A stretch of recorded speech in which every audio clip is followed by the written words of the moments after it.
Humanity's End started out in 1994. I'd just written my first novel, The Journey Home, and I decided to write another story about a guy, Darasi Vorde. It was kind of more of a Battlestar Galactica type thing. They were searching for a new home, and they came across the moon drifting in space. They didn't know what it was. They'd heard about a place called Earth, and they investigated it and followed their way to the Earth. And when they got to Earth, they found out that all the Caucasian people had been ejected from the planet, maybe 1,000 years before. There was a big race war, and the Asian and the black people had kicked off the Caucasians from the Earth because the Caucasian people had created a disease that was specific to race. So it was kind of a anti-racism story originally. I think it's a very well-written script, and the story is beautiful and needs to be told, and it's an interesting way that they're telling the story. My character has just a lot of, everyday people in him. He's not the normal hero that you're going to see. He doesn't want to be a hero. Bipolar Armageddon was a much smaller, tiny film. We shot that in upstate New York.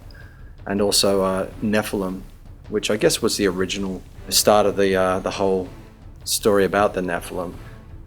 Then Battlespace, my first big sci-fi film that I did, that was shot in Arizona, and we had a pretty small budget, and I think we originally had a huge budget, and it got cut into almost nothing because somebody went broke at the time.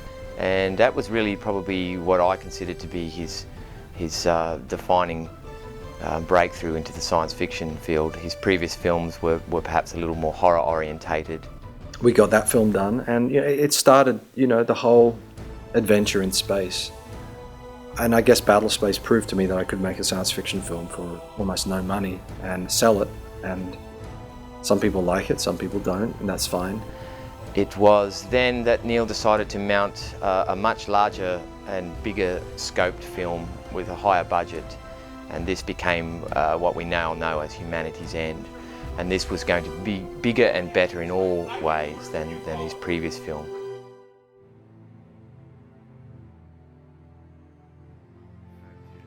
Originally, my idea was to rent a house in Palmdale in the desert outside of Los Angeles and build the set inside the house. So the entire house would basically be a spaceship, because when I was a kid, I always dreamed of building a spaceship in my own back garden. But I rented a brand new house, and unfortunately all the electrics hadn't been done, and the place was a bit of a fire hazard, and there was like dust clouds coming through because we were right in the desert. It wasn't really appropriate. So I moved out of there, moved back to Burbank, which is the real Hollywood in Los Angeles. And I rented a small apartment there, and the plan was then to basically find a warehouse or somewhere to shoot the film. We came across Laurel Canyon Stages, and they had pretty much a full spaceship set built already. So we modified that. You can see the spaceship set used in other movies. If you go compare all the films shot in Laurel Canyon Stages, you can see ours really had a great look. Obviously that's attributed to our DP, Massimiliano. He really did some amazing things. But when you rent a proper studio, of course, it's not cheap. These were pretty reasonably priced studios. Neil decided that we needed a bedroom set for Darasi that matched the set stages at Laurel Canyon, but something that we could build ourselves and would have 24-hour access to, so that we could take our time shooting the scenes on that set. Neil flew back to Australia, probably to sell another one of his houses to finance the film a bit further. And in that week that he was away, myself and my colleague, Mr. Emmett, constructed a fully functioning set in the lounge room of Neil's apartment. We didn't exactly have permission to do this. We kind of brought all the materials in at night, sneakily up the stairs, big sort of loads of timber and tools and all sorts of stuff. And when we were constructing the set, it was summer in LA, and it was quite hot, as it does get there. And because of the sound involved in construction, we weren't actually able to open any of the windows or doors. So it was really quite hot, and we were working away, sawing and cutting and building. So However, one night when I was spraying the entire set black, it just became so overwhelming, the cloud of paint dust, that I actually had trouble breathing and lost vision partially, just due to the smog of paint dust. Every single piece was used. So this is a spaceship set built for how much? $723. That's pretty good. Less labour. There will be no gaffer tape as major prop items in this film. Unlike the last film. Emmett and Blake were really the two kingpins in the whole film. They were the ones who pretty much did all the work. But, you know, the results really were, I guess, a testament to their hard work and my supervision. Day 9 of set construction. What appears to be our final day on this wonderful little set that we've built. We should have some nice shots of it very soon in its completed form. It's been a labour of love, blood, sweat, and tears. Who cried? When you dropped the beam on my head, I almost cried.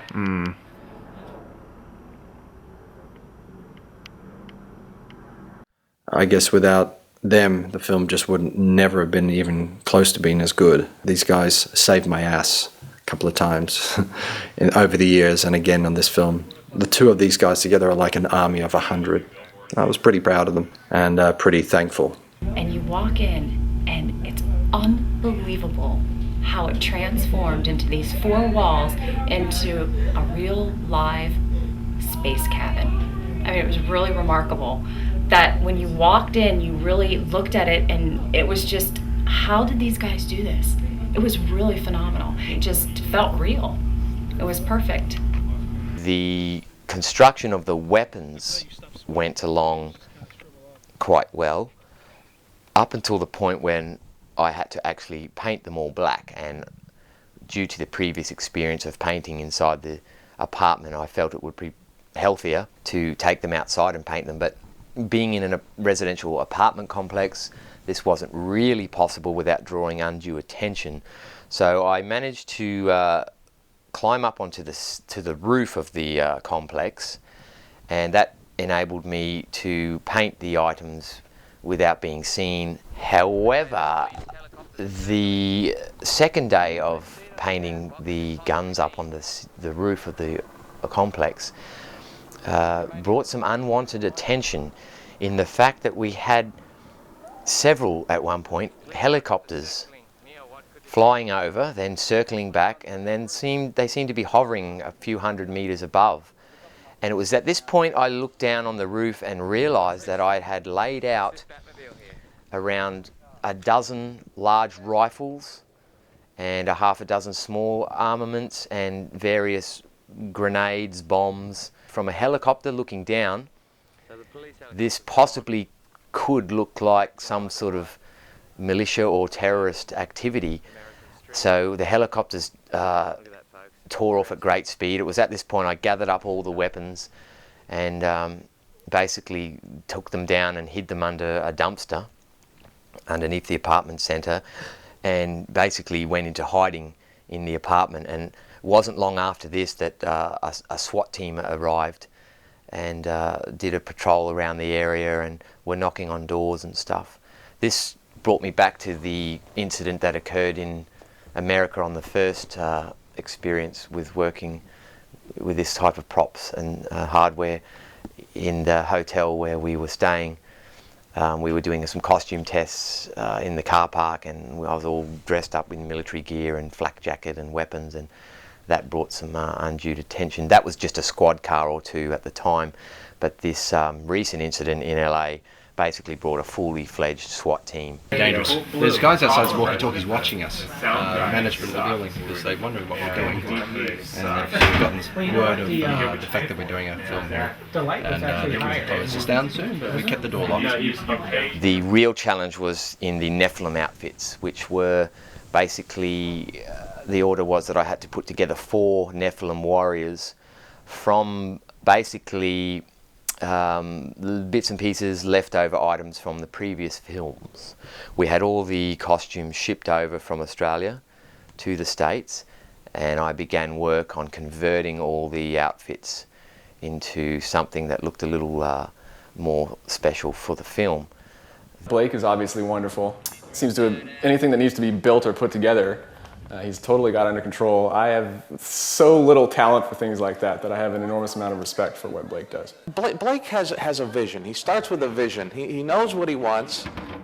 He's surrounded with tubs full of clothing and pieces of uniforms and odds and ends and bits and gadgets, and he just takes one look at you and he says, yeah, let's put this on you, we'll put this on you, we'll put this on you, there.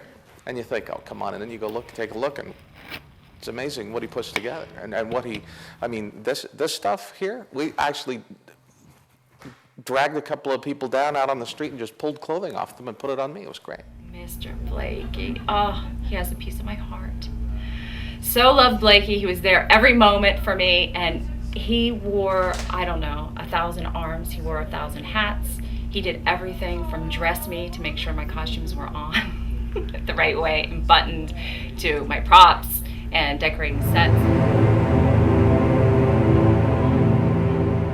With science fiction, I've always loved, that sort of space opera fantasy stuff, but I like real character interaction. I'm not into these sort of movies that are just cops in space. I'm into something that's much more epic and grand.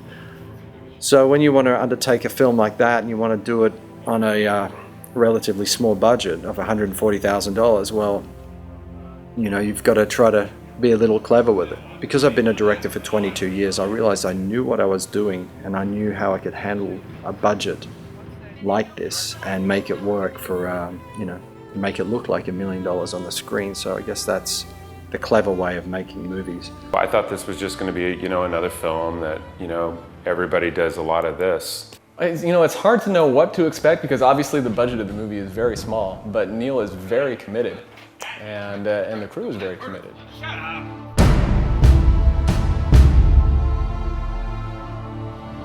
Going on location in the desert was really dusty and hot, but it was such a great experience. It felt like we were on another planet.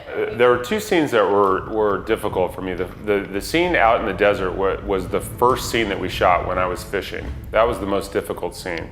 And that's when that's the scene that actually forced me to go into the character immediately. It was the first scene of the movie they shot. Because there were so many things going on. I'm talking to, it's not Jay Lene anymore, now I'm, Darasi Vorde, where I'm talking to a clone here and a clone there and a half-breed here, and I'm talking in my thing here, and I'm looking at a ship over there, and then I'm talking on this, hologram over here, and I have a relationship that's different with all these people, all within a few pages. And in this case, we were heading into the Mojave Desert. There were times we were heading up into Death Valley, Red Rock Canyon, some quite exotic locations. There was some very hot days out in the desert. Logistically, the film was very difficult to mount. When you're taking a whole group of people out on location, you've got to feed them, you've got to make sure they're comfortable, you've got to have facilities for them. There was a whole support crew we had.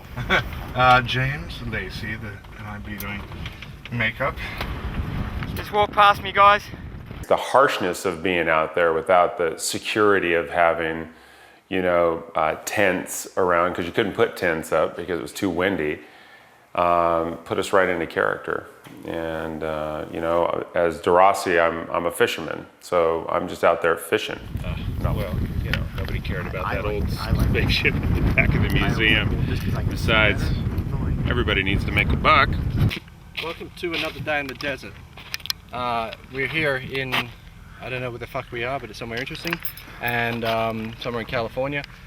And we have permits today. It's the first time ever I've had it's not often I have permits. What's the worst experience you've had so far in this outfit, Todd? I took pieces of rock out of my arm for when I took the first death in the movie. And it was awesome. It was awesome, but I tell you what, a little painful. Air director? Yes, sir. How far are you bringing me up from? Like back here? Yeah. And Action. Set here on the Laurel Canyon sound stages, the ship, it feels real. It's just gonna look amazing on film. It was big, and you were like, wow, things are really happening. And we got to do some fun shots there, and the lighting got really interesting. And we had a lot of smoke that we had a lot of fun with. Hey, Blue, I got a surprise for you. Ow! Oh, fuck! Ah. Hands off, lady. I'm a fucking robot! And Mossy, our DP, was blowing smoke, and we had a lot of jokes made out of that. They even transformed those sets because they were very raw. And these guys came in and just took them apart and just really made it believable. It went by so fast. We were just all enjoying ourselves so much. I guess one of my favorite people of all on the set was Massimiliano, or Massi, as everyone calls him. He was our DP, and wow, let me tell you, this guy was truly a legend. I had to beg him to do the film, below his normal fee, and he was gracious enough to say yes, because he'd never done a science fiction film. I mean, the guy is, he does a lot of big movies and stuff, so he was able to come on board and work with my special digital system that I kind of put together for the movie. I've been, as a personal endeavour, been researching and collecting other science fiction films that were shot on the same set at Laurel Canyon Stages, the spaceship interior sets that we shot on. And I can say without hesitation that every single film that I've seen, and it's around a dozen films, they were all shot on exactly the same location, do not stand up to the shots that we achieved that day. And now this has to come down obviously out to the lighting, our DP, our Steadicam operator, all the guys on the crew that made those scenes shine. And then you compare this film, you can see how good a DP he really is, because this movie looks so good. He really understood my style of making films, and he just jumped on board. I mean, this guy was perfect in every sense. To this day, I can't believe my luck sometimes. All the good people I had on the film really means a lot to me, to have the respect of somebody like him and have him come on board and say, yes, I'll do your film. And he brought his crew and his Steadicam people along, and I mean, they're all fantastic. The guy who did the Steadicam was Italian as well, speaking a lot in Italian. It was really cool. It was a good European sort of set, shall we say. And we have an Italian DP on the job, and you got to watch out for the Italians. Are you behind this? Are you responsible? No. He's the smoke machine master. Is this your fault? Yes. Nope. I don't know anybody. No, he needs to I would say, I just don't walk speak by. the English now. See? I just walked by and I saw a bunch of crazy people. You're a pedestrian? Yes. I just got lost. I was asking for a right way to go back home. And where are you now? I don't know yet. I didn't figure out. Do you know where the train station is? I think it's on the left. Get off my set. Very good, young one. That's what I've been trying to do. But they keep pushing me back. Yes. Correct. Correct. See? I came on set, and it was a real quick scene where I come in and Deraci's having his moment with Alicia, and I'm doing everything, and I just come back from Mars and I have all this stuff in my hands, and I hear them, and it's just a second. But when I got to film that, it was just me and Neil and the DP. And I come on set, and I think it was a moment before something emotional happened. I don't know, but I walked on set and I saw the two of them. And he was speaking Italian. And I started crying. And they were discussing the scene. And then the DP starts going like this. He goes, what did I do? He thought he did something. And I go, no. I said, you sound so beautiful. I said, you're making me cry. And it was just a very fun, it was very an emotional moment. Just because this is in short how it felt to work with this group. I mean, it just brought so much out of me, so much emotion, so much love. Capito Andrea, quindi Parti un po' più vicino lì, quando vai indietro te la tieni, ti tieni in margine della cabina, non svolti. E poi le pentusci la vita. Sì, prego. I hope, you know, like an Italian didn't do anything to you. Like, yeah, I hope it's something. No, I love nice. my father. Maybe Okay. that's why. Oh, Well, God, that's okay. Wow. Sorry, Neil. It's okay, it was nice, we appreciate it. Yeah, yeah.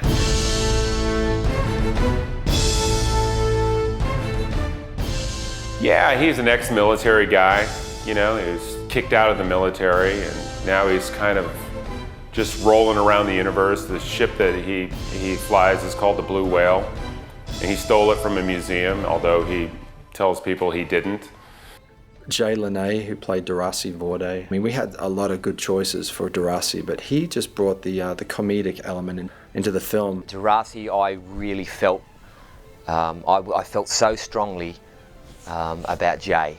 We saw many different Darasis. In fact, I think we saw the most actors for that role being the leading man. He had the look, he had the attitude, he had the presence. I mean, he was just such a dream to work with. Everybody enjoyed him on set. You know, I highly recommend any producers or directors that take this guy. He's got star value written all over him. I mean, it's a very serious role and it's quite a journey for him, but we felt there needed to be just that little bit of humour in there to keep the humanity of it. And Jay really nailed that, and I was so pleased to be able to give Jay the call and let him know that he'd been cast, because I had backed him the whole way. He really held the production together. You know, he had some, when times were tough, he was able to make the crew laugh.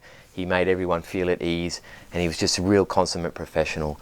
And I couldn't imagine the film or the role without anyone else but Jay. He gets pulled into a situation like, you know, like we all do in life, where you didn't know you were going to be here, and now you either step up or you step down. I don't want to overanalyze a simple man. I just don't. I want to make him as simple as the parts of me that are simple. I ate a lot of donuts to prepare, you know, because he's not the normal Han Solo, really in good shape kind of hero. He's not preparing to be the hero. He's just a guy that gets pulled into a normal situation. It's like the heavy guy that's walking home from work one day and he sees a burning building. He doesn't want to go in there. He hasn't been preparing for it, but he goes in there and he maybe saves a few people. And I had gone to the director and I said, you know, you've got the F-bomb running all throughout the script, and it's almost like in 2800, that's the way they talk. They use the F word as if it was a second language. Why don't we show my bare ass? You know what that means? And he was like, okay. I said, I just think it's funny is that he's a guy that just kind of lets it all hang out, that he would walk in to the captain's deck and, you know, be in a sheet and maybe turn around and, you know, you would see his full ass. And he was like, oh, he's the kind of director that just goes with that. We have one more, please. Huh? We have one more, please. Huh? Yeah, I just want to make sure you guys take me serious as captain here. I just had to confirm that rumor. You do have a tight ass. I do have a tight ass. That's a golf clap. You know what that is? That's 40 years of ice cream. The scene when I died at the end, you know, what I had racing through my head at that time was that, you know, I'll never fish again and I'll never see my kids again, and because I love to fish myself. That was a hard scene to get through without just full-blown crying, but Darasi wouldn't do that. So it was hard for me to keep it in. And that's the texture of that script. Rochelle Balise, who played Contessa. Now, to be honest, I thought there'd be 1,000 choices for Contessa, but there was just one. She came in and she was perfect, and nobody else just had the right vibe for what I wanted. There were some good actors who came in, but Rochelle, I guess, she was it. She was the only choice I had. I mean, it was a no-brainer. How are you? Sorry, I just had to fucking come out. Whatever happens, happens, right? You know? But I feel great. Contessa was a very, very tricky role to cast because we needed someone of a certain, someone with certain acting chops. They needed to be able to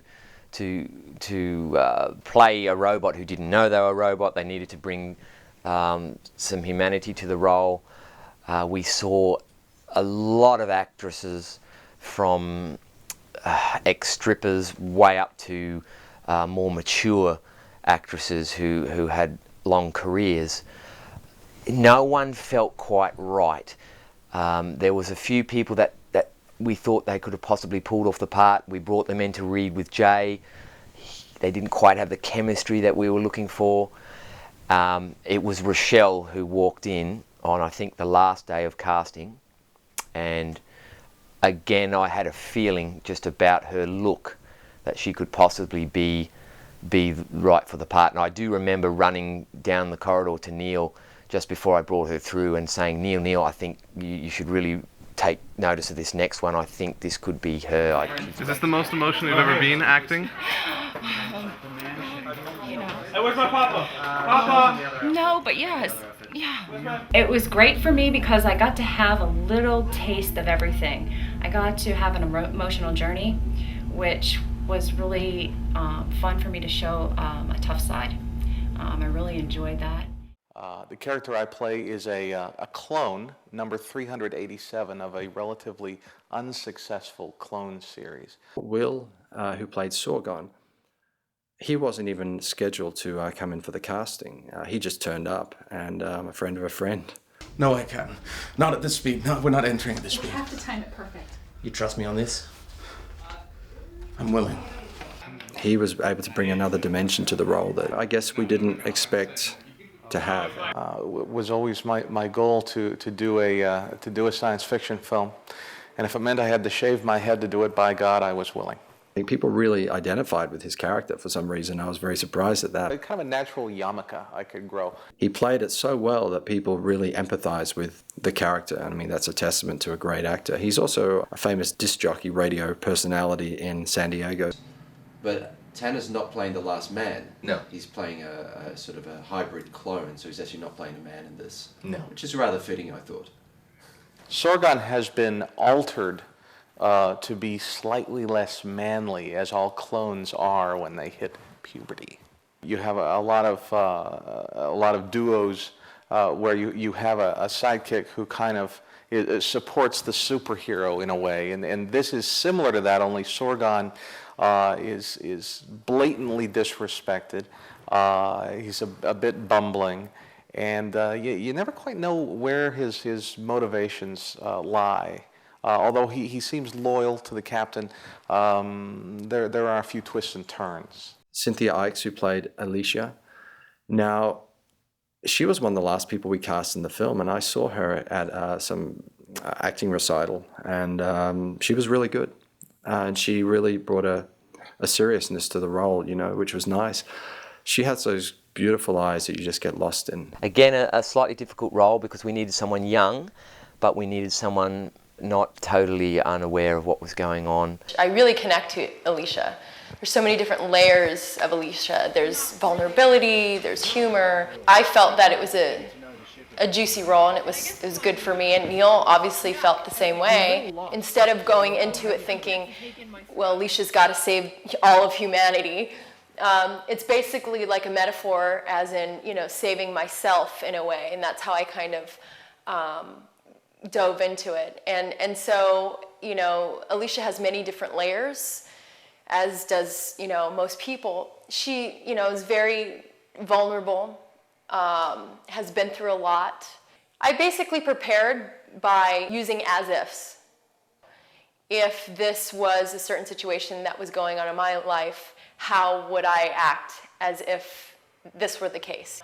So it was very fun to prepare for this role, and I connected with it quite immediately, actually. Kari, who played Gorlock, and you know, a true professional in every sense of the word. She was just so good to have on set. Well, I am Gorlock, and I am a construct. So basically what that means is that many centuries ago I was possibly a human being, is the rumor. But then we had DNA injected into us to make us higher evolved. So if you look at it that way, I am a higher evolved human being. I think, obviously, I'm a great person who is fighting for my people. I've done many things in the past that I regret, but I am also really on a mission to save the constructs. And I've saved billions and billions of lives. sci-fi and creating a whole world, you can really go with your imagination. So it's not like any other type of acting job where it's basically a whole made-up world. So how do we justify when we're talking and we don't even necessarily know what we're talking about, when we're having a different language that doesn't exist? So it's been interesting to work on that and to make it make sense to myself. So just doing the normal acting research, but it's on, in different galaxies. Okay. Stop. Stop it.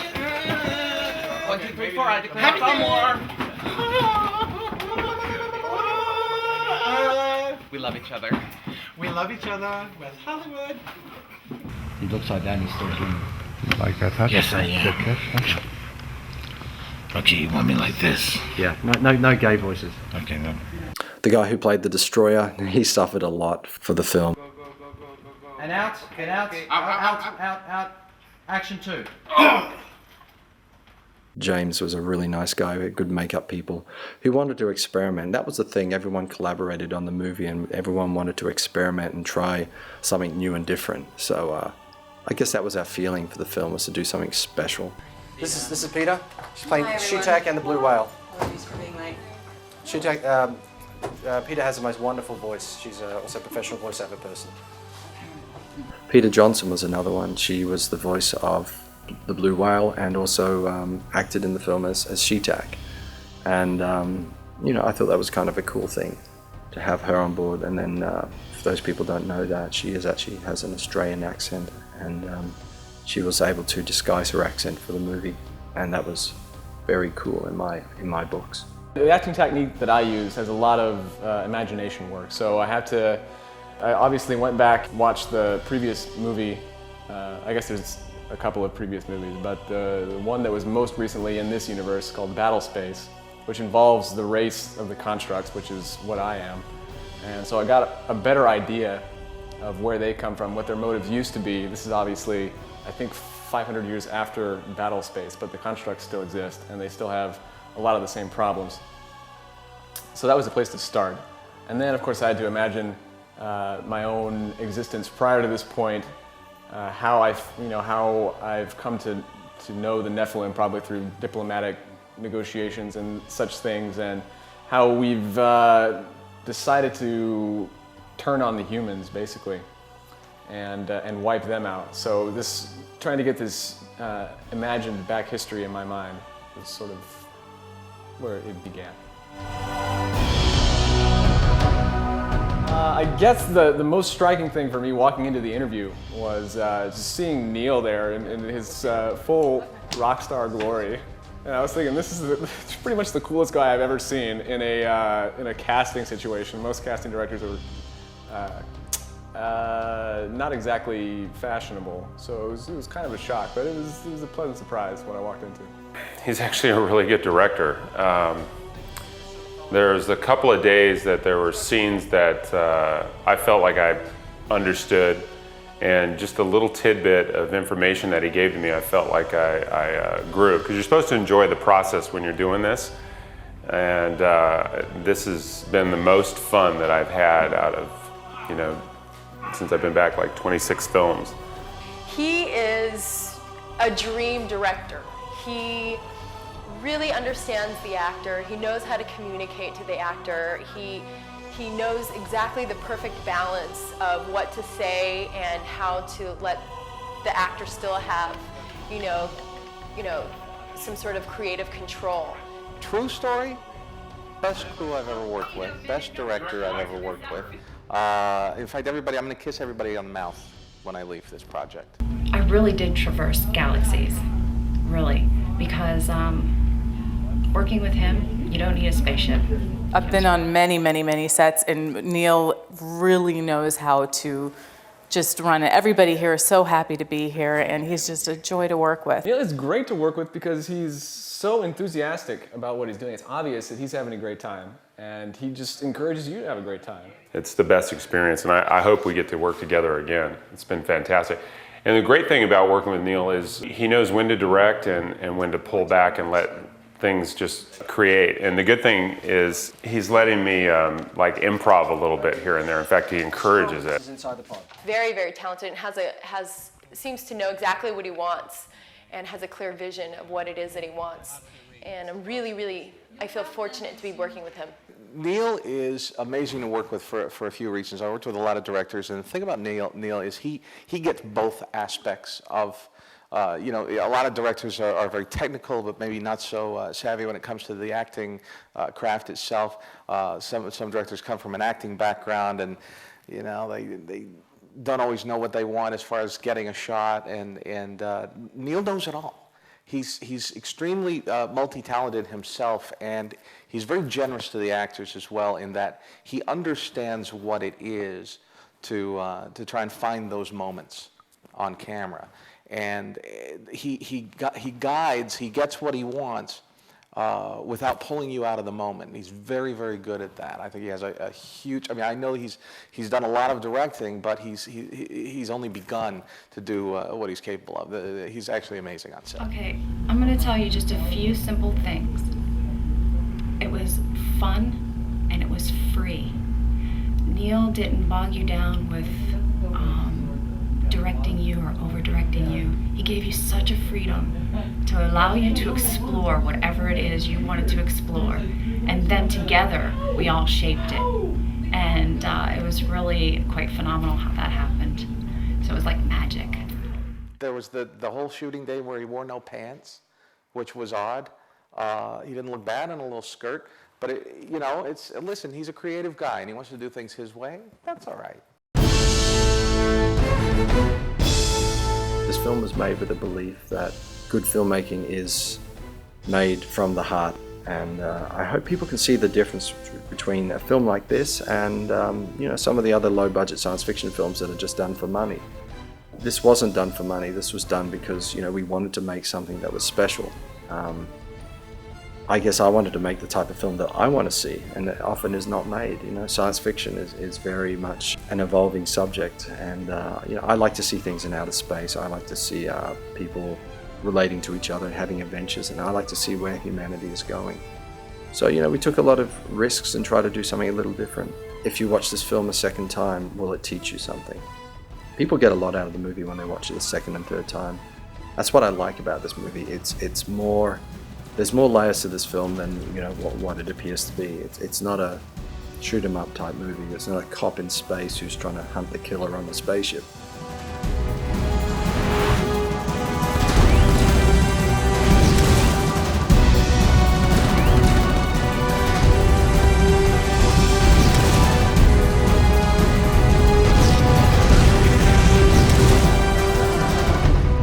Humanity's end.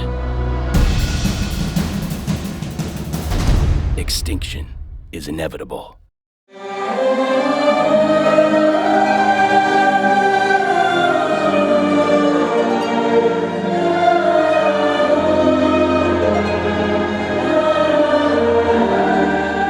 cool thing was one of my favorite people in the world, Uta Ehrenberg.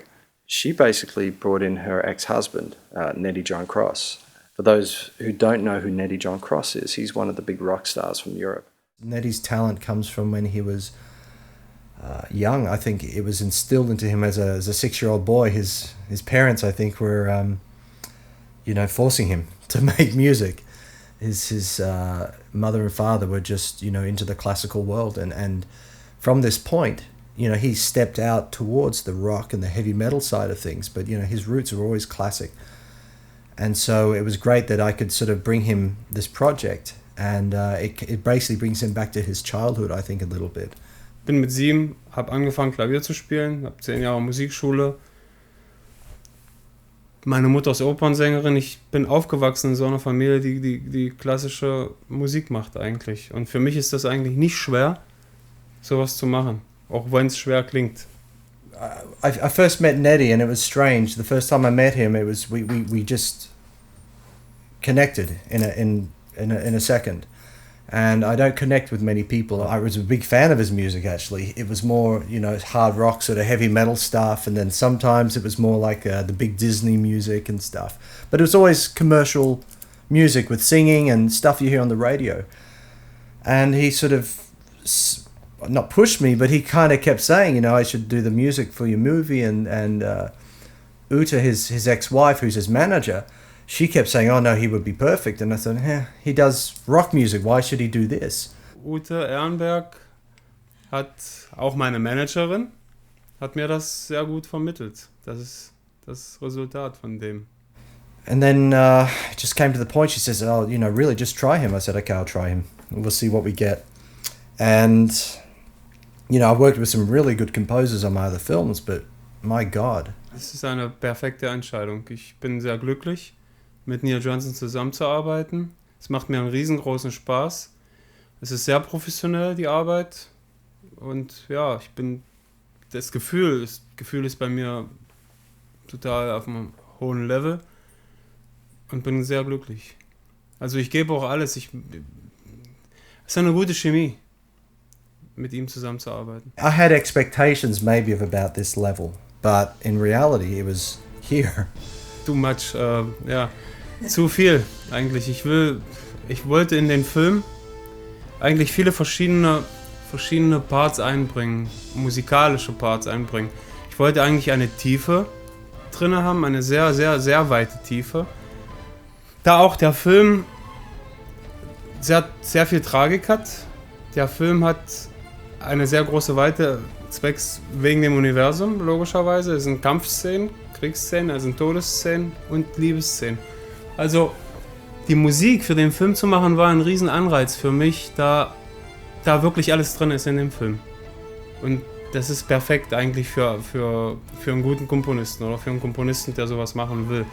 The problem I had was when he did the music, the film visually looked a certain way, and he did the music in a special way, and it just made the movie look so big. So I had to change half the effects, and I made more shots, and I ended up making the movie much bigger in a visual scale because the music was so big. I had to lift the rest of the film up to this level. It's emotional. It carries the feeling and the heart of the characters in the film.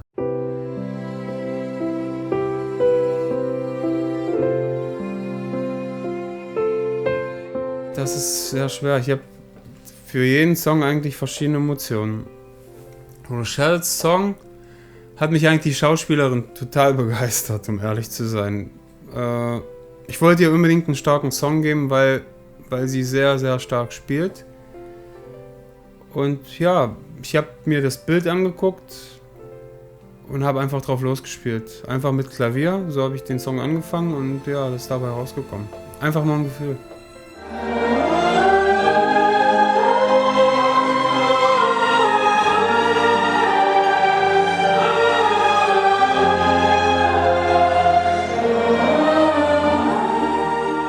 Got one of the most famous opera singers in Bulgaria to come in, and she did an amazing job. Uta, his ex-wife, she'd been there when I was writing the film, she'd been there on the shoot, she was also there during the post-production, and then she sung on the soundtrack as well, and you can hear her voice so many times, and it's really special. It really created a mood in the film. She was on set every day and was even doing up people's hair and doing all sorts of little things on set. Are you getting all this on camera? You like it, huh? I like it. I know. You're all of a sudden my favorite hairstylist. And then in post-production was invaluable with the feedback and even, as I said, with the music, helping compose the music and get the music produced. Ich möchte noch einige Worte sagen zu Utes Stimme, die ich super, super gerne einsetze. Also ich glaube, das ist die schönste, sanfteste Stimme, die es auf der Welt gibt. Für bestimmte, sehr sanfte, schöne Stellen gibt es nur eine Stimme, das ist Utes Stimme.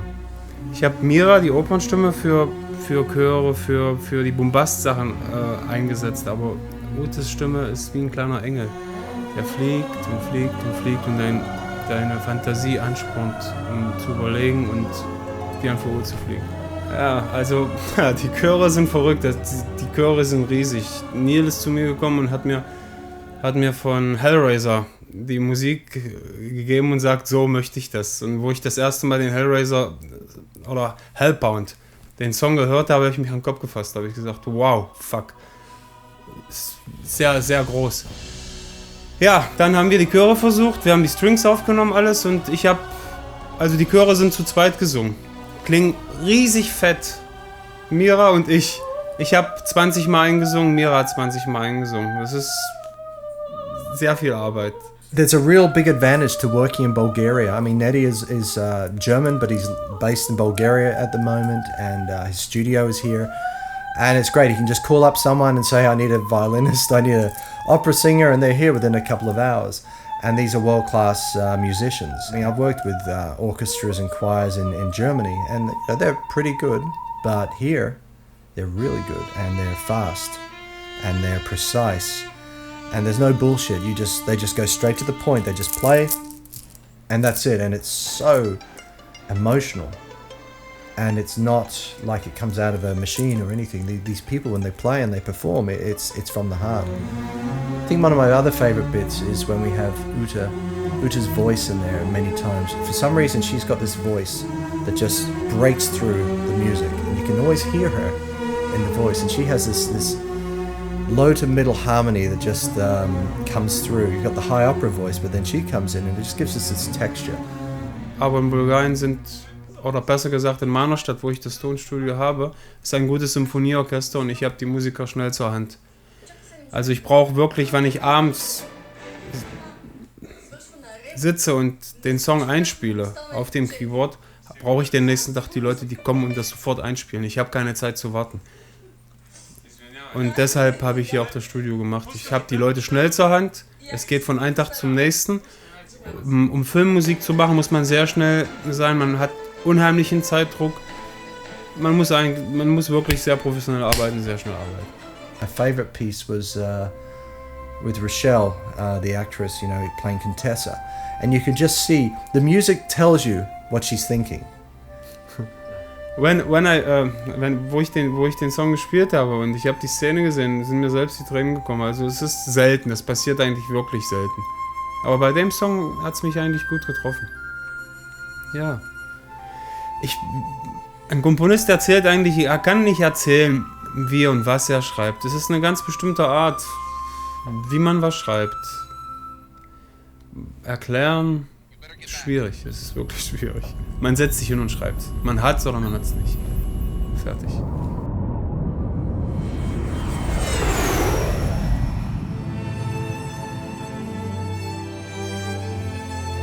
Ja, ich wollte unbedingt was sehr Besonderes machen.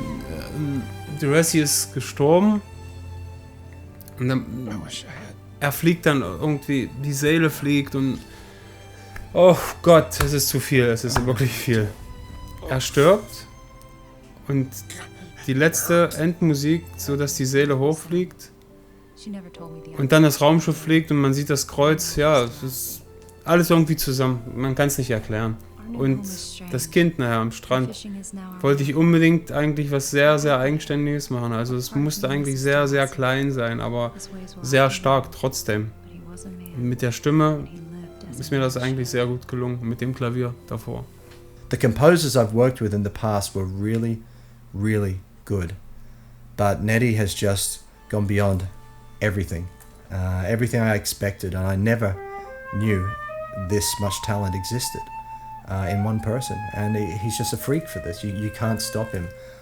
I understand that because I guess I'm the same way with my films and my ideas, but the difference between him and I is that he has a talent. Es ist ganz komisch bei mir, wie ich Songs schreibe. Ich glaube, es ist bei jedem unterschiedlich. Das ist menschlich halt. Ich gehe gerne zu Fuß von zu Hause bis zum Studio. Und in den 10, 15 Minuten, wo ich zu Fuß von zu Hause zum Studio gegangen bin, ist mir das Lied eingefallen. Ich habe mir das gesungen. Dann bin ich ins Studio gekommen, habe das in einer Stunde eingespielt. Am nächsten Tag habe ich die Leute gerufen und schon war der Song fertig. Binnen 2, 3 Tage hatte ich einen riesen Song fertig. Das ist dann drin, das kommt. Manchmal habe ich eine Welle, wo ich 5 Songs oder 5 Parts am Tag komponieren kann. Manchmal halt nur ein oder so, aber eigentlich fließt es bei mir immer. Ich habe sehr viele Ideen momentan. Ich hoffe, das bleibt auch so. And you hear this in the music. You can hear that somebody who made the music really cares about the music. And I mean, I'm still floored to this day. I can't get the music out of my head. This is the problem. I understand when he says to me, I wake up, I hear the music. I'm eating breakfast or lunch, I'm hearing the music all the time. I'm having sex, I hear the music. I get this because now I've heard the music. It's in my head as well. It doesn't go away. It stays with you. And I think that's the great thing about this is that, okay, my film's of a certain level, but this music is so good that it forces you to stay with the film, and you have to watch it over and over again, and the music will just bring everything to life.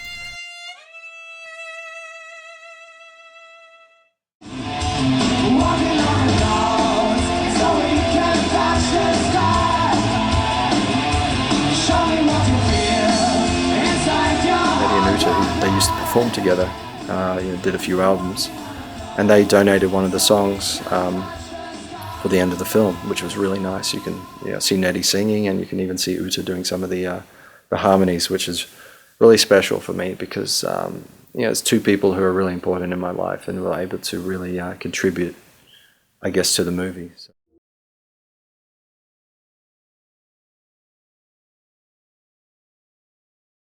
First shot of the day, which is the dolly shot. We have this wonderful thing called a Wally dolly. Comes from Australia, and must be good. It must be good, but it's actually really good. You can fly all around the world with it, and it's a portable dolly system. It's fantastic. Even our DP likes it, and that's saying a lot. So yeah, here we are. By the way, if Wally Dolly want to give me some free shit, yeah, it's welcome. Let's see. But there is this.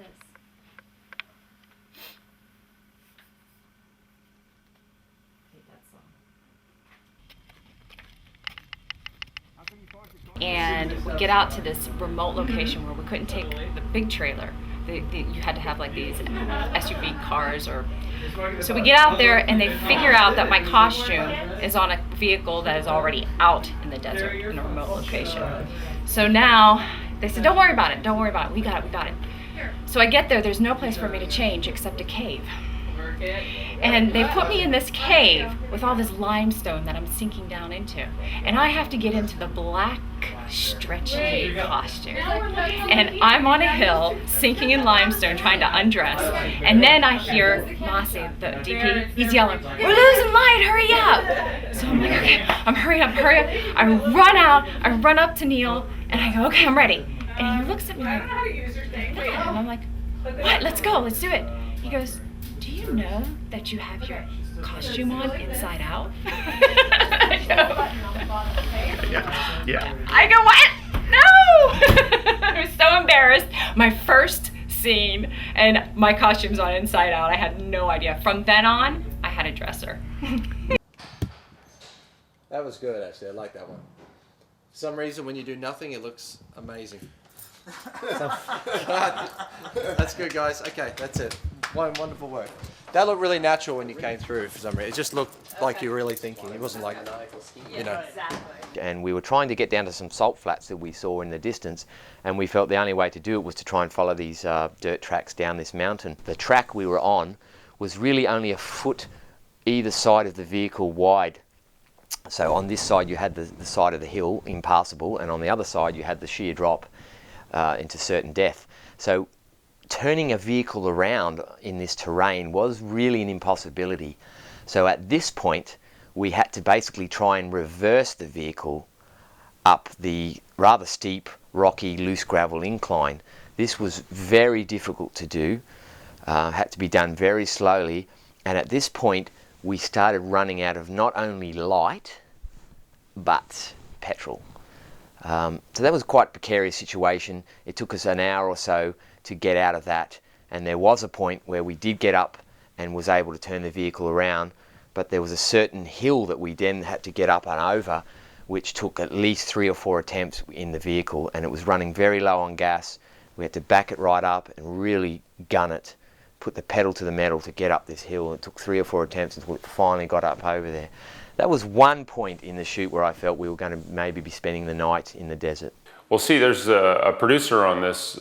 His name's Phil, and very sharp guy, good, keen sense of direction, and he's the one who really did all the scouting for the locations too. So our objective in 3 cars was to follow him. And I was in the second car. Now, minus, one woman was driving one car, and so she was the only, sensible one because she lacks testosterone.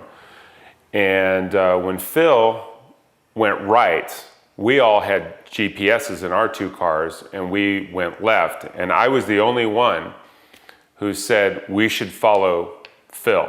We should follow him. He's the one who scouted this location. It was dark now. And so for 2.5 hours, we found ourselves driving down roads, no name on those roads, riverbanks, getting out of the car and moving boulders so we could just keep going. And overall, it was a fantastic experience, just fantastic. My producer and my production manager, Phil Bertham, he's a Viking basically. We were all Viking warriors at heart, but he's a true Viking, and he owns a bunch of Vikings. So basically he's produced a couple of things, but he also runs a big Viking collection of people, who are used to be put in movies and stuff. And these Vikings, just go around and beat each other up on a daily basis. And so he was able to come on board and help us with everything. And he brought Dawn Hayes along as well, who was our production manager, and she was fantastic. And also did the accounting and saved my ass a few times. Well, I was just walking down the street in Fresno and somebody noticed me. And I've been a hit ever since. No, I'm kidding. I had no intentions on being an actor. I took a class at Fresno City College and just for an easy A, and I found that I was a lot better than all the people who were taking it for an easy A, and then I started doing it. And then I transferred to UCLA, and 2 years into it, I quit because I got scared, and now I'm back. He is a lover of himself. He is a lover of himself. No, seriously, Jay is so much fun, and he has the biggest heart, and he's a true giver as an actor. This was my first Hollywood movie, and I expected every actor to come in and to be perfect. And I thought, wow, it's going to be such an easy process to do the casting. But as people who live in Los Angeles know, there's a lot of actors here. If you want to do a serious film, there's very few good actors. And we proceeded to send out the call for actors. And we got quite a good response. We had around 100 actors come in and read for the role over 3 days.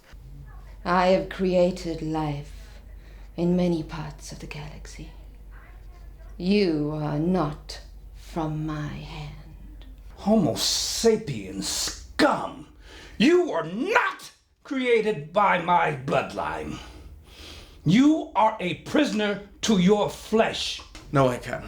Not at this speed. No, we're not entering at this speed. You have to time it perfect. You trust me on this? I'm willing. As long as I have control.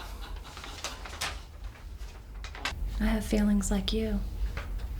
I even feel pain. You're not my type. You're not a real girl. I'm a woman, and I have taste. Data uploading. Oh, they built me. It's embedded backup data. Degrassi. Go deeper, Blue Whale. Your name is the Salchiar. There's Nephilim text written on the hull. I was a warship. You're warm. Your skin, it's amazing. I'm a level 12 biobot. Apart from processor, spinal core, and a few other enhancements, I react as a human would. Really? You have your smelly days too, like I do? What is this room that we're shooting in? We're in a Burbank apartment. Why are we there? We're building a set for several scenes to be shot upon. So we have wood and tools and miscellaneous pieces of junk that will all be recycled. Well, we've completed our first wall. Well, after a few hours of construction, we have two of our 4 surfaces. Third wall, what we're calling the Berlin Wall, Well, we have completed 3 walls. Tomorrow we shall work on the floor, and then we'll start having a pretty good looking set. But for now, our day is done. What do you got for me?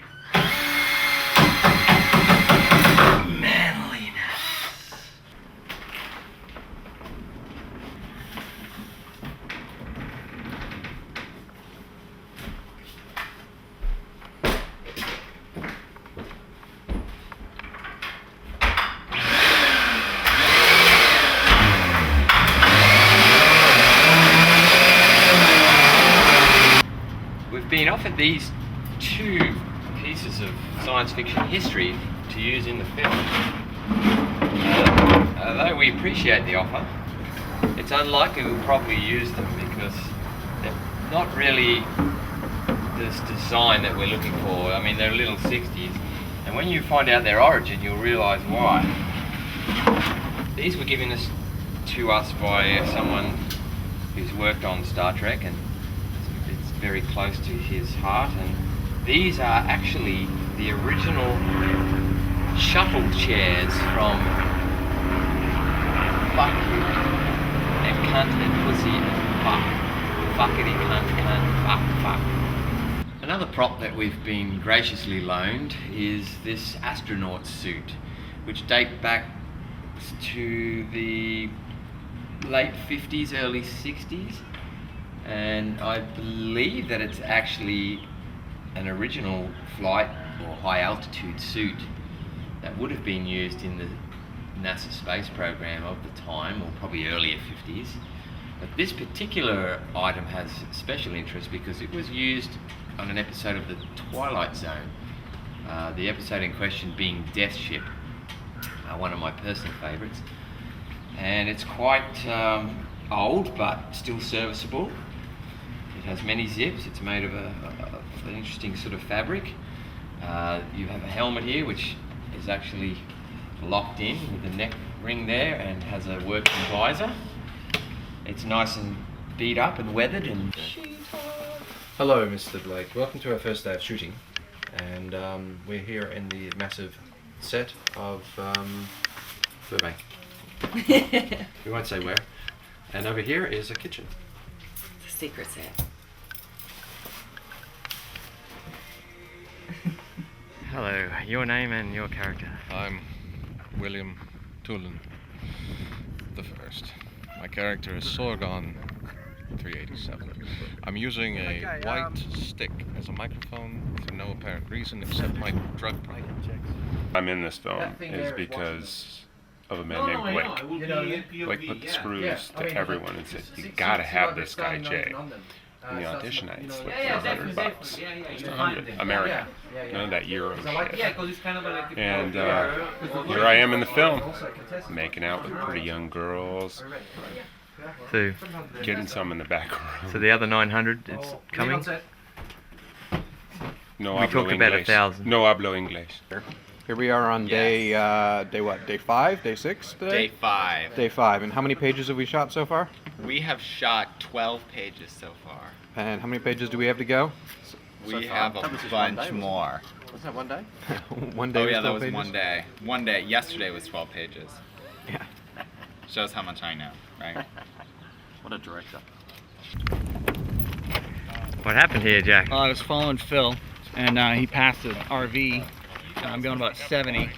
So I finally got to pass, and as soon as I come around and pass, I see Phil on the side. So my mind between, oh, I passed, and I got to pull, and then Phil locked, so I said, oh, I got to stop. So I decided to stop at 70 miles an hour, and skidded.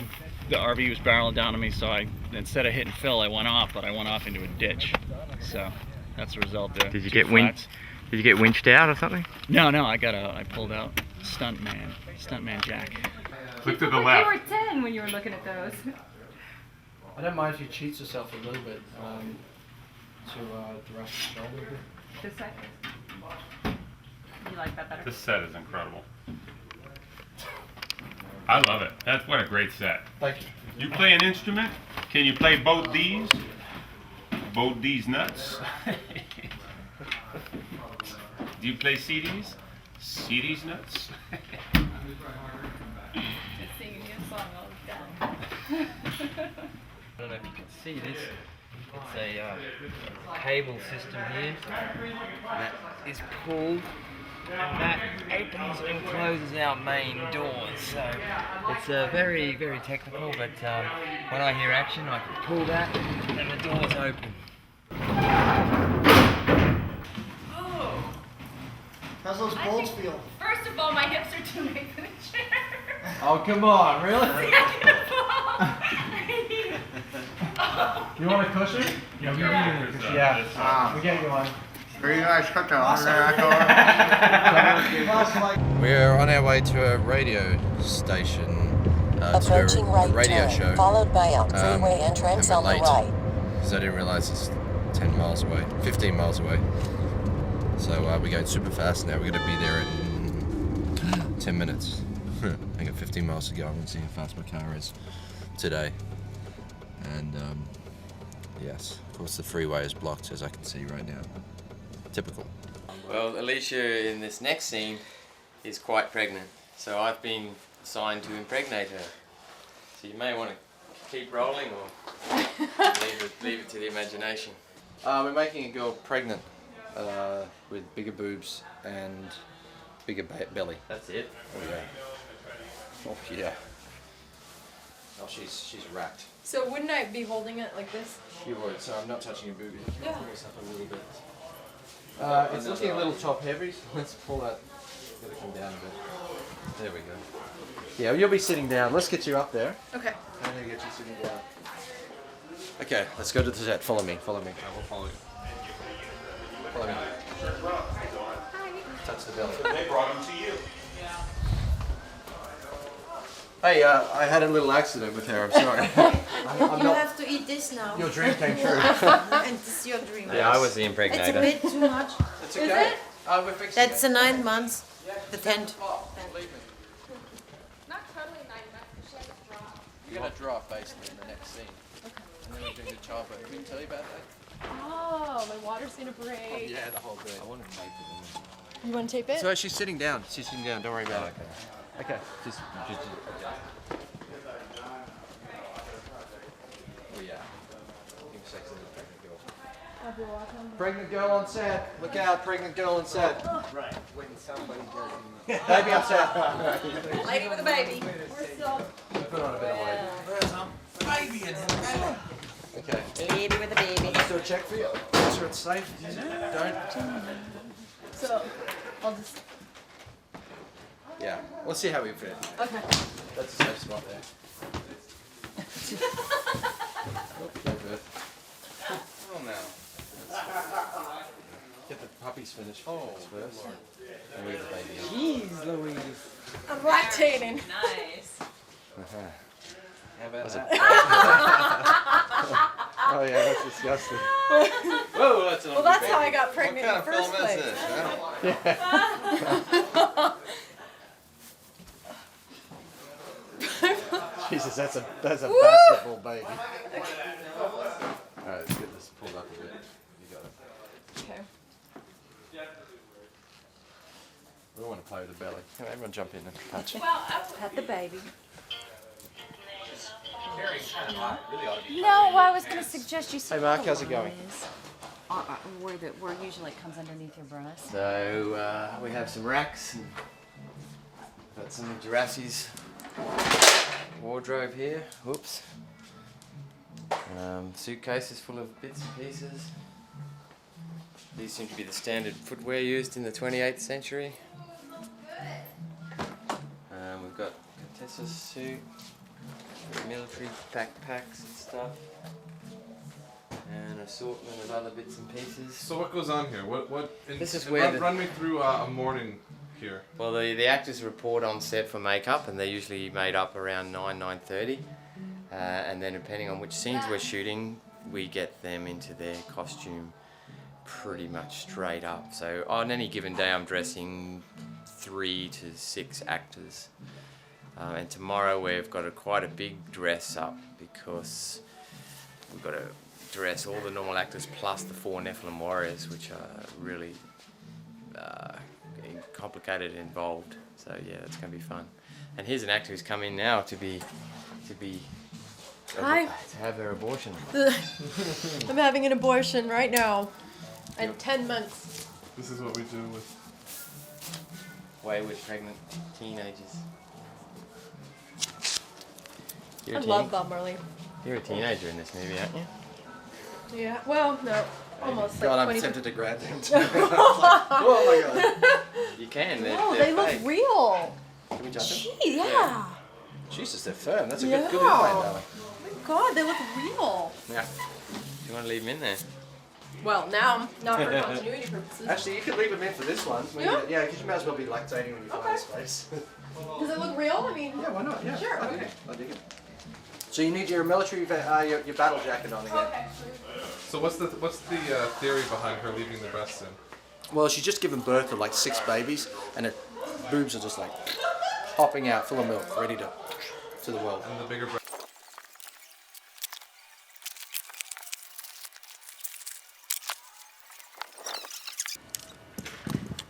And it's pretty easy to set up. It comes out of the case like this pretty much. Just have to hook up the battery and put the camera on and pretty much ready to go. We're here in the props room for Humanity's End, and we've got Jodrephin beer, blood, all sorts of little bits and pieces, Jurassi's voice recorder, light hollow sticks, communicators, red buttons, anything that's called upon to be physically held or used, we call a prop. So I am the prop master on this film, so I'm in charge of everything from fishing reels to light sticks. So everything has been converted in some degree. It's usually a store-bought item that has just been altered or painted. We've had very little time to build stuff from scratch, although we have built some stuff from scratch. And we have, yeah, all sorts of gas masks and bits and pieces for Humanity's End. Sorgon's little tracker. Yeah, so it's not a huge room, but it's just big enough to house all the prop needs for Humanity's End. Coming to a theatre near you. How long have you and I been in the Force? What, 150 years? Yeah, it's something like that. I thought it was like 153, but Maybe it's 152. there's no need to round up at this point. No. It's hot. It gets hot. Yeah, it does get hot. After that, you stop sweating. The glands just kind of shrivel up. So, we're good. And this is our new boy. Good to go. New boy Nephilim. He's good. How's he shaping up, fellas? He's good. Needs a little more work. Hey, he's taking. I'm taking the slack off these guys. Jack. I got a when I was carrying the gun, I fell and it went straight through my skull. I had to rush me out to the hospital. So that was a little more painful than that has. That was true. I held your hand. Yeah, it's not bad. It's great. It's not bad. Fun. Is that an injured Nephilim here? No. Holy shit. That's pretty good. First blood on the First blood. First blood. How do you feel? That looked really good. Just, you know, it worked. Oh no, like I have no problem doing it. It's when I fell, the helmet nicked it. I couldn't get. No, I'm fine. Need a hug? I have full motion in this like suit now. He's getting punch drunk. Yeah. Yeah. See what we're talking about there? Is See that from when picture? I punched you earlier, or is that from the one? No, that's from when your girlfriend said, "Wow, you're so much better than Jack." He's out. Camera unit here. We like European crew here because we're cool people. And this whole cast is... that man over there is from Connecticut, and he's definitely European. Very exotic. Yeah, very exotic. And and we got another camera over there, which is another little one. He's from Australia, which is a whole other world. Fresno. And got a camera over there. Yeah, we're all exotic. Really? We like blood. Still intro it. We like blood. We're about to do the big blood scene. It's very exciting. 3 angries. We're doing the little blood, then the big blood. Little blood in the center. That's it.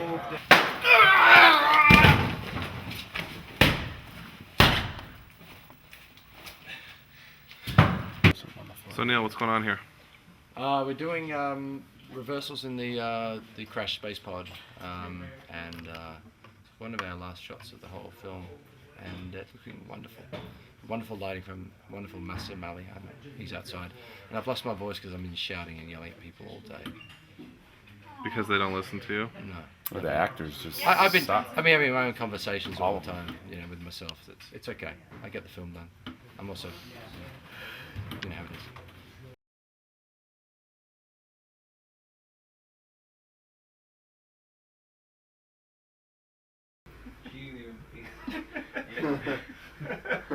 You got it. Okay. You're on the set Okay. with Jalen A right now. I know. You know what that means? Fucking nothing. But in Fresno, I was real big in high school.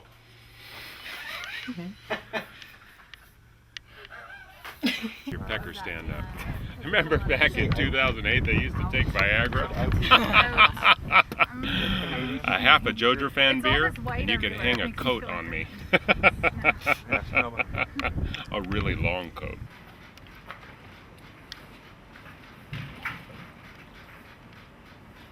Now we clean our cases.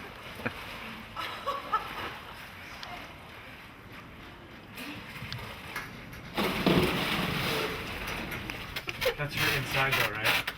No, that's when she's out. I can probably get it like there, like it's almost. Can anyone help it from the other side, man? Sorry? Not really. Have a grip from the other That's side? good, I good. think we can do it now. It's working now, huh? Whip it. Yeah. Maybe it needs WD-40. No. No? It's far worse. Just try it. Just do it, try it. Far worse. Okay. Yeah. Oh yeah. You're gonna open it up, there'll be a baby in there. Other side. Maybe there's too much weight inside there. I'm gonna try from the other side as well. But basically, go a bit low. You paid $200 Okay. for this thing. Just see what you can do with it. Which way am I going first? That way? It's gonna close like that. And Or we're gonna will get it? to open, hopefully. Yeah. Hopefully. So you want to try for an open? Yes, please. Too far. Hello! We're going to do it electronically, I think. Muscle, you have to lock this one off. Really? Yeah. And then just do it. Alright, all we have to do. What about it just zooming in real close and then right when it opens? Because it closes almost all the way. You just have that one little inch gap or whatever. It's just the way that she's got to open it is quite absurd. It's supposed to be in space. Yeah. So what we're going to do Let me is see just if I lock can it do off. myself, like close it Have it myself. closed. We'll open it for her. And then once she's walked through, you can start moving. Yeah. You know, I can open it from the back. only this one. Yeah, can get locked. yeah. But when she walks out, Yeah, we you can be follow. handheld. Yeah. Exactly. Neil? Yes, sir. I can open it from the back, but it can't be closed all the way. Like I can do this. Ready? Yeah. Which means it starts off not entirely closed. Do that again. Okay. Ready? Ready? Hey. Okay, let's do it. So don't touch anything. Don't touch you know. Quality. Spaceship here. A lot of men in this Let's speech. do it. Let's do it, guys. Hitler Youth, what's going on here? We're building a set, as you can see, for a new sci-fi film. Once we have a floor, the Neil Johnson Dance Studio will be complete. Stay tuned for further developments. I like this aspect, especially the washer dryer Yes, a must in any spaceship. modern starship. It's, let me guess, it's from the air vent. It's like a air conditioning grill? No. No. Bring the light closer, Blake. There you go. It looks like an air conditioning grill. These things, all these pieces. Think this is where it would normally be in real life. And on top of it would be a shopping trolley. These are the bottoms of shopping trolleys. Holy shit! There's 15 of them. Their bottoms are shopping trolleys. Yeah, we had to saw some bits off of them, but How did you get these trolley bottom bits? Cut. that is not for discussion at this time. What's that? That's my meat tray. That's a meat tray. Meat tray. That was your lunch. Yeah. No, it's And that was Emmett's lunch. What are the square ones? Which is not enough. These are drink cartons holders. From where? From From Vaughan. Yes. What are these square ones though? They are bread tray grills. Ah. And look, I even used the tops of the spray cans. Oh Jesus. Wherever you want it to be. It is dark in here, We though. have somebody looking in. Do not look, man. There is nothing to see. Do not come and visit us. This is the lead time. Wax from the bee? No, what is this? Rocks from the bee. Wax. Beeswax. Same like a candle. Beeswax. Yes. There's no chemicals in this. Sperm? Sperm, a little bit. Little bit of sperm. Yeah. What kind of whale sperm? What? Whale sperm. Cocos, kiwi, mango, ananas. Whale sperm. Yeah. Passion fruit sperm. Passion fruit. I hope you're getting all this. This is riveting shit. And you're playing with his I'm the joystick. baddest MC in outer space. Come on. And welcome to my house. Of the Aryan race. What? No. It's no good. And I like you a lot. But I don't even know who you are. Well, I can see I'm warming you up a little bit too. But I am losing weight. What? Are you on billboards? No, we don't do billboards. Because my ego would explode. So, you know, they don't like people to know what I look like because my beauty would overwhelm the audience. Well, then plus everyone else is not so good looking. That's okay. I don't do billboards either. Yeah. Because I can't seem to get one. Side of a bus. If I could just get on the side of a bus, I'd know I made it. No bus. That's what you want. That's what you want. It's really hard to deal Wait, that was Russian. In the 2800s. Oh, you didn't even have to touch yourself during masturbation anymore. Oh, this is like, it's the same acting for the death scene too. Oh, fuck! You're kidding!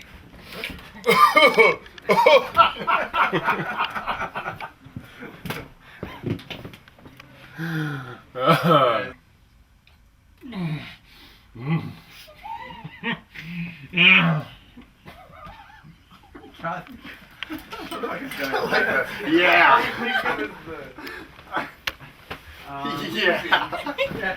Let's go again. That's very bizarre. Okay, wait. Your wife's a lucky woman, Jay. Yeah. I'm so smooth. I'm like as smooth as whale shit on ice. Wait. Oh boy. Wait, I'm supposed to not like it, and then I realize I like it. No, that's in the other scene. That's when I go south. Oh, okay. That's another one. That's when, like, I start out on top and then I go down, and you're like, oh, hey, whoa, and then, oh. Okay. Hey, Jay, I love it how you've left your dog. What's that? No foreplay? No, just foreskin. Oh, you too, huh? Uh-huh. Oh, yeah. Darcy does it in his dog tags. They don't come Girls are off. freaked when they see your foreskin. I know. It's so weird when I start slicing vegetables. I always slice the tip, just like the rabbi. I'll go slower. What happened to my shirt? Oh, thank you. Well, that's the next bit.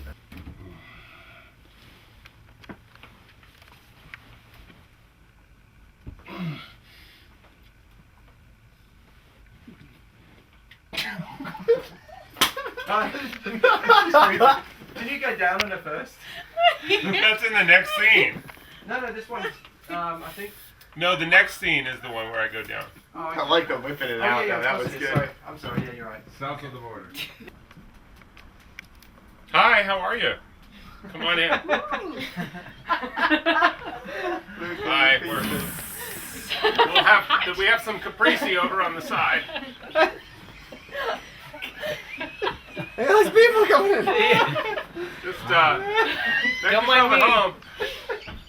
Some people are gonna have to sit up on the bar. It's hot under I here. just got a question. Were you actually between her legs then, or? No. It just I'm nowhere somebody near just made a. It just looked like you were like off to the edge on the angle. I was, but I have a very long hooking penis.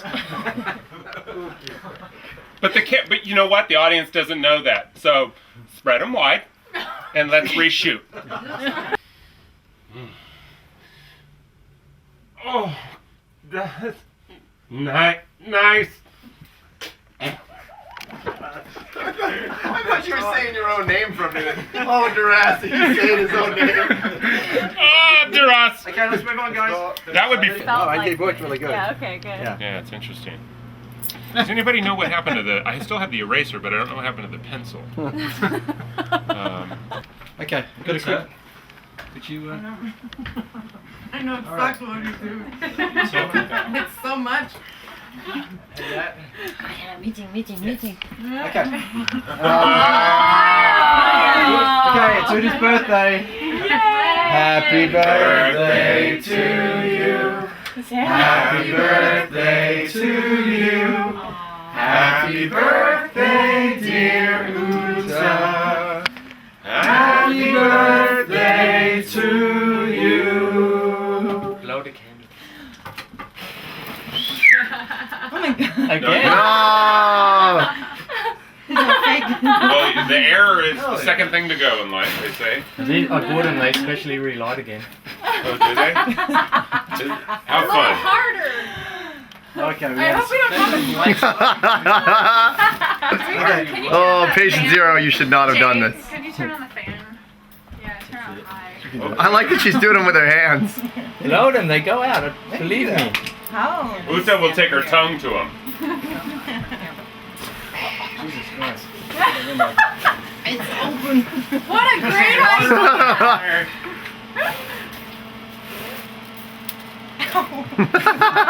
That's a good idea. None of the men are doing it. But none of the men who are driving on Candles cliffs, keep coming only back Uta on. does. Yep. They keep coming back. Yep.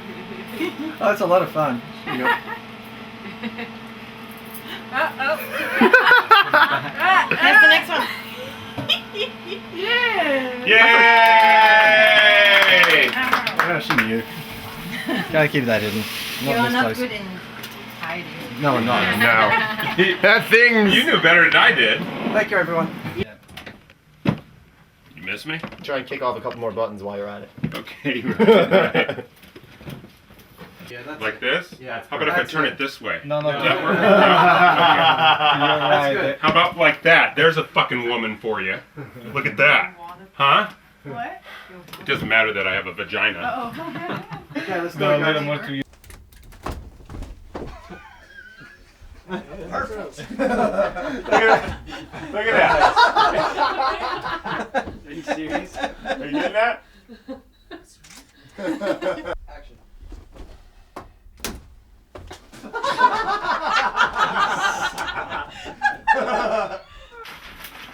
Tell us about where we're going today. Where's this little joyride heading? We thought we'd go and pick up some burgers first. Yeah. And skip some cute boys. Then, I don't know, Contessa, what do you want to do? Cute boys, yeah. Like it. We have enough on We set. don't take hitchhikers, though. You have enough cute boys on set. Keep you happy. Keep it. Did you pee in that? I like your hat, Mr. Pumice. I was recruited from the U.S. Air Force Base, just about 6 clicks from here. I was told there was going to be some tactical decisions needed to be made, and so I was being consulted for the continuity of Air Force riflery using this. Shut the fuck up! I said shut the fuck up! Look at the helicopter. Seriously, shot me with like the rifle and just CGI the fucking. Who is this guy? Where did you get? Who is this motherfucker? Hey. In the middle of my goddamn desert. Hey. Boy. Hey, Kevin Bacon. I'm talking to you. This is not Tremors. I'm talking to you. Okay, talk to me. I'm talking to you. They're coming towards us. All right. Now don't make me go talking with my fists, all right? Or you're gonna listen with your face. You know what I mean? What? Yeah, you heard Yeah, me. my fist in your ass. Hello, Sorgon. How's it going? What's happening down in engineering? Well, 3 of the midgets died. So we had to replace them. And we had to use the taller midgets, which is really confusing because tall midgets, they're not quite as limber as the little midgets. And the little midgets are more fun to put your beer on top of their head. Plus, Okay, guys, let's go for. Should we go for time? I have other things to do. Humanity's End in no way features me naked. I'm never naked. You will not see any part of my body that you won't want to see. And I think that's a guarantee you can live with. Yeah, I hope they make a prequel, because then I'll get to work some more. Can I go get my medication? May get your medication, and they need you on set. Thank you. Thank you. Well, today we're following the wild and crazy direction of Mr. Neil Johnson. Standing to my direct left, we are he's stripping girls of their clothes. It's pretty important for this scene. We've got some wetsuits, we've got some army fatigues, and we've got a big set here in Laurel Canyon Stages. And it makes me slightly aroused. A little bit of pre-cum coming out, not quite enough to get someone pregnant probably, but enough that you'd be a little worried, and you'd probably be like counting the days till menstruation. Oh, that's why you're talking. I didn't understand what I was just talking to myself. Go. This is our DP. He doesn't know what he's doing. We found him on the street. That's what I'm saying. What's up, Neil? That's why you got me. Thanks for coming to see the big movie, Cliff. I'm very impressed. Yeah. I'm very impressed. Did you expect the spaceship to be, well, styrofoam and wood? Is this what they do to the Millennium Falcon? Is that basically? This is a much better ship and a much faster ship than Millennium. It looks it. It really does look it. So this should be on our website for the listeners to see. Yeah. Yes, I am really doing something. Cliff is here to check up on me because, of course, he doesn't believe that I'm doing I didn't believe he anything. was in a movie. 3 years he doesn't believe I can get an acting gig. Finally something. See, I thought Humanity's End was actually how long it would take to actually get a job. This is the in kind the of acting respect world. that I'm used to. Yeah. But you know what? I knowing you as well as I do, you look Yeah. very substantial in this thing. Translation: I'm flabby and wimpy, and this gives me actual substance of some sort. Is that right? But I wouldn't have said it like that. No, you I- wouldn't have yeah. because you're trying to soft pedal it. Yeah. What you're saying is, I'm kind of hot. No, I'm not saying That at all. wasn't it? No. But could you describe what your character? Because you're a clone, right? And there's I'm a clone. There's a cloning pod over there. Of a recalled clone generation. Hold on, recalled? My model was recalled, Really? so they don't Okay. make any more of me. And although I am dead sexy, and I no longer have the boys, as it were. They're snip snip. What else? Typecasting is what you're saying. Typecast. Yeah. You drove all the way up here to insult me? Pretty much. On the set of my big movie? I had a coffee and a bran muffin and spent 2.5 hours in traffic. Do you think I'm in a good mood? The bathrooms are over here. All right, thank you very much. Because what is genetic perfection? Right there. Write it down.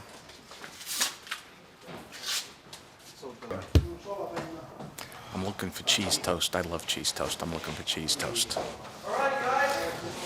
Get some cheese toast. I always wanted to be an actor for moments like this. Okay. I could see a little bit of. He's rolling. He's rolling. Yeah. I'm just kidding. You know what? Just the way you I hope are. my wife comes today because I Exactly. love Wife her. come around here. Like there's no tomorrow. This is hard for you waving a piece of paper around. It's a big workout. All day. What was that, guys? Got it.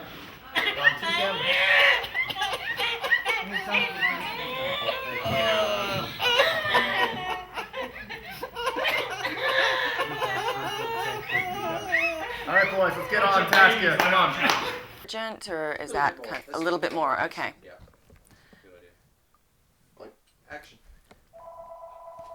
Turn that off.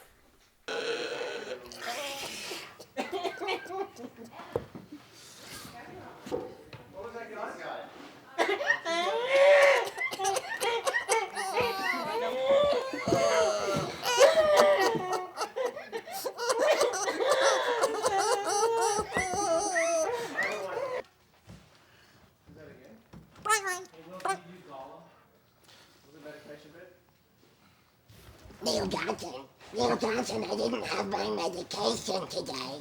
Did you have my medication?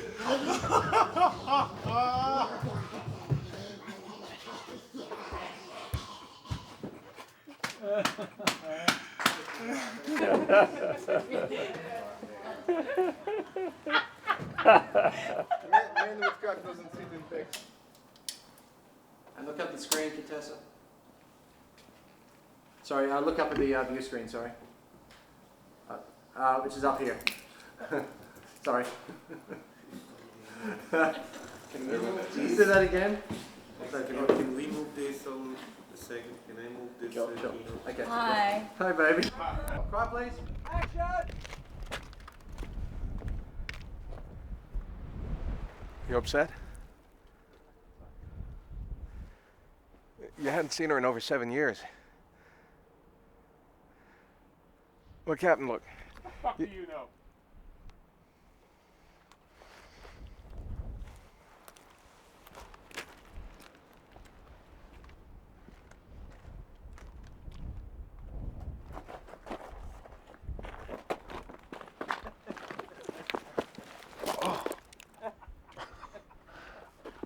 I've fallen. I can't get up. Oh. And we don't want him to. Will ya? I saw what you did there. What? Don't you walk away from me. Don't walk away from me. All right, walk away from me. Oh. Okay, here we go. Oh, they already think I'm gay. My mother was horrified. I'm allergic to mothers.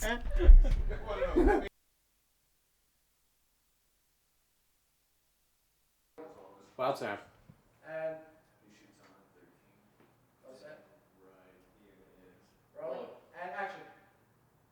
They ready? Yes, Captain. Dump the cargo. And it was a lot of fun. I got to kick ass, which I always, love the opportunity to kick some ass. We didn't want to do this, but he insisted on doing a back shot. Seriously, it's not in the script anywhere. Look, the director and the writer actually wrote fuck more times than's ever been written in a script. It's almost more than the scene in Planes, Trains, and Automobiles. Is that the scene you were thinking about? Yeah. That's exactly right. So what's showing a little 40-year-old ass? Huh? Huh? Girls, that's what you want? Huh? A little action? There's a teaser. There's a teaser. You know what? If you want the rest, rent the movie. Rent the movie. We're going to put this on YouTube, and we want you to come and rent the movie. Don't even rent it. Buy it. You know what? We want you to buy it. Hey, here's the other side. There's a teaser right there. Oh! Oh! Oh! And cut.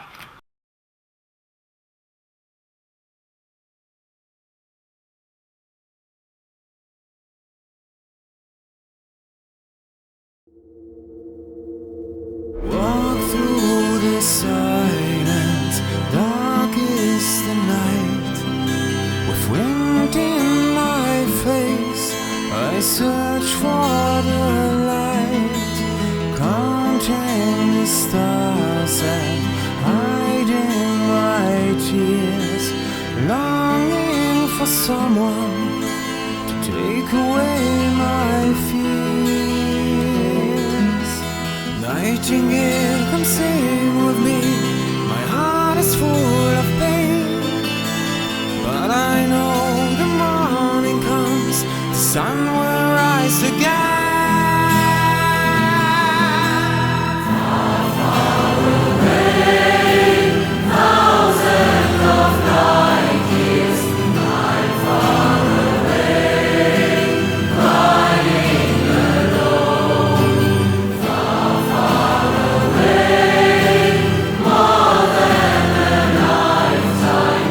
One day I know I'm coming home.